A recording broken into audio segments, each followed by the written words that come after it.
The Hope Chest by Karen Schwabach. Chapter 14. Max Bloomstein's Pharmacy. Mr. Martin hadn't said anything about how long they were staying in Dead Horse Alley or where they were going afterward. Myrtle supposed that, like everyone else, they were waiting. They had been there for 2 days already, but Mrs. Reddy had told them that no one was sure when the legislature would vote. Myrtle didn't know what they would do after the legislature voted. She had no plans. She didn't want to go back to the Girls' Training Institute, and she didn't want to stay in Tennessee, but she wasn't really sure what other choices she had. None, it seemed like. Myrtle would have liked to have gone and found Violet. It would have been fun to go exploring together, but she had seen enough of Tennessee by now to know that that was impossible. Mrs. Reddy had gone out to deliver some of the sewing she did for a living, and then to visit her daughter. This was a relief. Myrtle felt she could have gotten along fine with Mrs. Reddy if it weren't for Mr. Martin. But Mr. Martin made the whole situation very uncomfortable. Mrs. Reddy was always casting suspicious looks at him, trying to figure out what he was hiding from and why he was missing 3 fingers and why he had Myrtle with him. Myrtle had been trying to keep Mr. Martin inside and out of sight. He didn't seem to be taking the fact that he was a wanted man very seriously, and Myrtle felt somebody had to. She had gone out for newspapers to keep him busy, and for groceries, sardines and peaches and Unita biscuits. But now Mr. Martin seemed determined to go out. He announced that he had to go and talk to people to see if there was any news. Myrtle didn't see any way she could actually forbid him to leave, and she privately suspected which person in particular he wanted to see. Myrtle could see that the problem of Mr. Martin's future needed to be settled nearly as much as hers did. "Miss Chloe sure is pretty," she commented. "Uh-huh," said Mr. Martin, crawling under the bed to look for his socks. "You should tell her that you love her." There was a loud, metallic clang from under the bed, and Mr. Martin emerged, rubbing his head. "Myrtle, that's crazy talk. Be quiet." "You should get married," Myrtle suggested. "I'm a fugitive," said Mr. Martin, smiling thinly. "Do you know what a fugitive is, Myrtle?" "Of course," said Myrtle. "So do your time and then marry her." "My time is likely to be 20 years in Fort Leavenworth," said Mr. Martin, tying his shoes with unnecessary vigor. "Unless they deport me, which would be if I was lucky."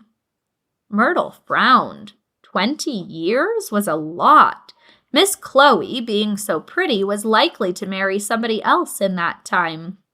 More to the point, Myrtle would be very old in 20 years and wouldn't need a family anymore. "Maybe you should go to China," she said.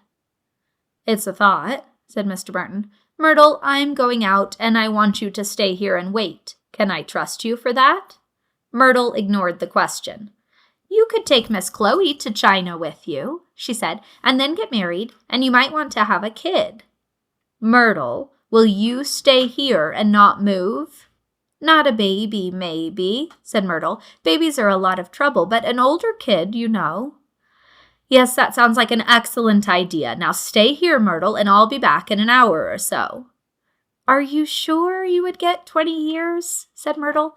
"I know a fellow in D.C. who cut another fellow with a razor, and he only got 3 months. "Isn't it amazing?" said Mr. Martin, half sarcastically and half seriously. "But I'm going to get 20 years. Most of my friends did. Big Bill Haywood did, and I will too." A thought struck Myrtle that had not previously occurred to her. Maybe Mr. Martin had actually done something really serious. Maybe he had killed somebody. "Mr. Martin, why are those agents chasing you?" Myrtle asked. Mr. Martin frowned and straightened his soft collar in the mirror that hung on the wall. "Oh, back in 1918, I spoke out against the war." "Spoke out against it?" Myrtle said. Yes, I said we shouldn't have been in it, that it wasn't our war. Myrtle stared. That's it? That's what they're after you for? What? You don't think that's enough? Again, Myrtle couldn't tell if he was being sarcastic. Keep it under your hat, all right, Myrtle? Of course, said Myrtle, offended. I'll be back in a bit. The way you were dressed, Violet had noticed, tended to make you act a certain way. Violet was dressed the way she had always hated, in a fluffy white dress with a violet satin sash and trimmings of violet ribbon. We wanted to get some artificial violets for your hat to go with your name. Wouldn't that have been darling? Miss Escudero had said, but the shops only have yellow and red roses. There were also itchy white stockings and some wretched little patent leather shoes called Mary Jane's. In this ridiculous get-up, Violet sat on one of the wire-backed chairs at a little round marble-topped table at Max Bloomstein's pharmacy, feeling very ladylike, but at the same time much younger than she was. She told Chloe everything she had overheard in the last 24 hours. If the Antis do think they're going to lose, Violet said, poking at the blob of vanilla ice cream in her grape ice cream soda, they said there just won't be a quorum. What's a quorum? She normally didn't like to ask what words meant because it made her feel babyish, but in a costume like this, she had no choice. A quorum means having enough members of the legislature there to have a valid vote, said Chloe. Sometimes dissenting state legislatures will leave the state in order to prevent there being enough people to vote. It's an old trick.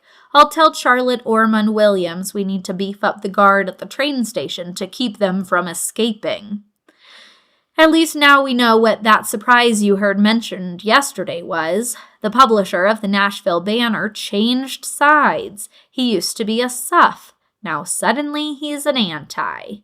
Chloe shrugged. Wonder how they got to him. Is there anything else? Violet thought hard. She wished she'd taken notes, but of course that would have been too conspicuous.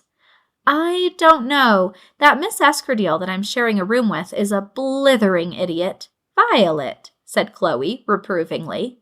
Well, she is. She really doesn't have a clue what's going on. She just believes all the applesauce they've told her about how women are too good to vote or too weak or something. I know, said Chloe with a sigh. And at that meeting I went to last night, that Senator Candler, the way he was talking, I think he really hates females. He doesn't think we're too good to vote. He thinks we're too bad. I know, Chloe repeated. She was looking more tired by the minute. Oh, and here are these stupid pamphlets I'm supposed to be passing out at the train station this afternoon. Violet dropped the stack of leaflets on the table. Chloe picked one up. Beware, men of the South, heed not the song of the suffrage siren. She managed to get all the exclamation points in without raising her voice. Chloe had always been very good at making her voice expressive. Violet thought fondly of the stories about Alaska that Chloe used to tell her. Read the inside, said Violet. Chloe did, and then dropped the pamphlet back on the table. Oh, that old argument, she said, that there are more black women than black men in the South, so giving women the vote will increase the black vote. Save the Anglo-Saxon race. Most of those states don't even let black people vote anyway. How come there are no black suffragists? Violet asked. There are tons of black suffragists, said Chloe, but they've been asked to stay out of sight. That's not fair, said Violet. She felt she'd had a pretty thorough lifelong experience of what it was like to be seen and not heard, and being neither seen nor heard had to be even worse. Of course it isn't, said Chloe. Drink your soda. The bells on the door of the pharmacy jingled. A moment later, Mr. Martin sat down next to them. Do you mind if I join you? he said belatedly. Oh, hello, Theo. Chloe instantly looked less tired. Violet studied the slowly turning wooden ceiling fans overhead while they talked. She would have liked to go somewhere else because she was beginning to suspect that Myrtle was right and that Chloe had no intention of sending Mr. Merton to the right about. In fact, Chloe had probably told Mr. Merton they were going to be at the drugstore. The whole thing embarrassed Violet.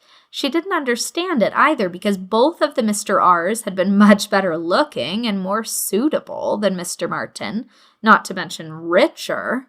Plus, they hadn't been Bolsheviks, and they hadn't had Palmer agents looking for them. Violet got up and wandered over and looked at a display of boxed candies. What do you mean you have to go to the movies? Mr. Merton was saying. You don't even like movies. You don't like the grainy little lines running up and down the screen. They give you a headache. I know, said Chloe, sounding like she already had a headache. Maybe I'll just take him to the burlesque instead. Just who is this fella, anyway? I don't know. We'll be assigned them this evening. We have to make sure the legislators have a good time so that they don't leave town over the weekend. Make sure they have a good time? Exactly what is that supposed to mean?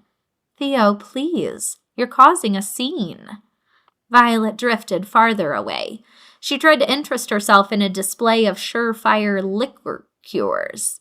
She was aware that everyone in the drugstore was watching Chloe and Mr. Merton quarrel, and she wished Mr. Merton would remember that there were Palmer agents looking for him. Then she thought of something. If Mr. Merton was here, maybe Myrtle was around somewhere. Violet wanted to see her, and it would be a relief to talk to someone her own age after all the boring adult conversations she'd had to listen to lately. Violet found Myrtle hiding in a recessed doorway beside the drugstore, under a sign advertising Underwood typewriters, the machine you will eventually buy. Myrtle was happy to see her, and they sat down on the stoop and exchanged news. Myrtle was jealous of Violet's job as a spy. Because it's important, Myrtle said. I'm not doing anything important. I'm just waiting for them to vote. She nodded upward at Capitol Hill. You're keeping an eye on Mr. Merton, Violet pointed out. That's important. He needs someone to keep an eye on him. He sure does, Myrtle agreed. It's bad enough he has a scar on his face and 3 fingers missing. He doesn't need to go telling people how to change the way they do things all the time. It makes them remember him. Violet thought Mr. Merton probably did need to go telling people to change the way they did things, or he wouldn't be Mr. Merton. He's in there making a scene right now, she said. Myrtle looked apprehensive. Maybe we should go in and stop him. Violet shook her head. I think that would just make it more of a scene. Myrtle nodded, seeing the sense in this. I don't know what's going to happen to him after this is all over. He's no good at hiding. At the thought of after this is all over, they both lapsed into silence. Violet was thinking about Chloe, who had yet to say that Violet could come and live with her. Violet didn't want to go home. She didn't miss it at all. All right, she missed her own room and her bed with the green chenille spread and her shelf full of Oz books. But she didn't miss the empty, echoing loneliness of a house with no one in it but Stephen, who wasn't really there, and Father, who never talked except to issue edicts, and Mother, who had betrayed Violet. She supposed Myrtle was thinking about the Girls' Training Institute and how she didn't want to go back there and where she would go if she didn't. When will it all be over? Said Myrtle. No one knows, said Violet. The Senate might vote on the amendment today, or they might not, which would mean maybe they'd vote on it on Monday, or maybe not. And then the House might vote on it Monday, but they have to wait for a committee to recommend it. She broke off, noting that Myrtle was laughing at her. You sound like a politician or something, said Myrtle. Violet shrugged. 'Cause I've been listening to so much political talk lately. She thought of how sick she was of political talk. I should come and visit you and Mr. Merton where you're staying, and maybe we could go. No, said Myrtle. Violet looked away, stung. A black man in overalls was sweeping the edge of the sidewalk, his broom making gritty swishing sounds as he swept clouds of dust into the gutter. It's just not that interesting a place. You'd be bored, Myrtle said, sounding half apologetic. Before Violet could reply, the door to the drugstore burst open and Mr. Martin stormed out. Violet could just imagine the eyes of everyone in the place following him and his scar and his missing fingers that the Palmer agents had such a good description of. Myrtle jumped to her feet and waved a hasty goodbye to Violet. Violet was sorry to see her go, but Mr. Martin clearly needed supervision. He just refuses to understand, said Chloe when Violet sat back down at the marble-top table. I told him back in New York that nothing was more important than winning the vote. I don't know why he thinks I should have changed my mind now. Violet decided this remark was not really addressed to her. What's going to happen today? She asked. Are they meeting in the Capitol? The Senate will probably vote today, said Chloe, pulling the paper straw out of her strawberry phosphate and looking at it disconsolately. It was coming apart. Really? On the Susan B. Anthony amendment? Violet thought this was great news and couldn't understand why Chloe wasn't more excited. It's only the Senate, said Chloe. That's just half the legislature. There's still the House to worry about, and they're what we are worried about. We know we're going to win the Senate. All anybody on either side ever seemed to say was that they knew they were going to win, so Violet wasn't very impressed by this. I don't think Senator Candler is going to vote for the amendment. He despises women. Chloe smiled and stuck her limp straw back into her drink. No, I agree. Senator Candler will vote against it, but I still think we're going to win it. Then we'll have 35.5 states, and the antis will be more desperate than ever, and the battle will just get hotter. Violet was relieved to see her sister smile, and decided to bring up something that had been on her mind. Chloe, when we go back to New York, can I... Violet, I really can't think about that right now, said Chloe. She picked up the pamphlets. Do you want to chuck these in the trash barrel, or shall I?